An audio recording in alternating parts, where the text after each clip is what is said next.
Социјалното предприемништво е најголема потреба на секоја држава која се декларира како социјална. За жал кај нас ваков вид на предпријатија има многу малку.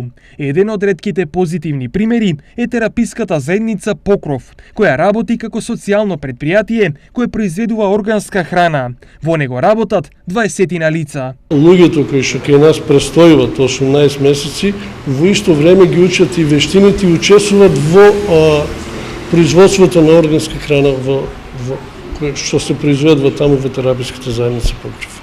Кај нас работат вклучени се професионалци кои што го менаџираат процесот на органско производство и вклучени се сите клиенти кои што се во процес на рехабилитација и ресоциализација кај нас во тераписката заедница Покров. Со цел социјалното предприемништво да се актуализира, во Штип се одржа обука на тема од стратешки план до иницијатива, социјално предприемништво и текстилната индустрија. Сакавме да ги представиме тука на младите и на текстилните работници како тоа изгледа, да научат нешто повише, бидејќи во Штип немаме активно социјално предпријатие, а Штип како текстилен град има голем потенцијал за баш овакви мали социјални предпријатија кои што ќе дадат една нова слика и нова шанса на младите кои што можеби некад директно да работат во текстилната индустрија, но можат да направат своје социјално предпријатие, а со тоа и да помогнат на засегнатите луѓе. Учество на обуката имаше и Штипскиот совет на млади, кој идејата за ваков вид на работа ќе ја пренесе на младите. Ние имав прилика пред неколку месеци да испратиме наш член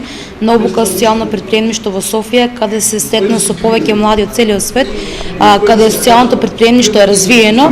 Неколку млади ни од голем интерес, бидејќи сакаме овде да ги вклучиме нит групата на млади, односно тоа е група на млади која не е вклучена во процесот на образование, обуки и работа, како тие може да го искористат овој концепт да развијат свој бизнис. За овој начин на работа да се актуализира и да функционира кај нас, од невладиниот сектор и постоечките социјални предпријатија се надеваат на помош од државата.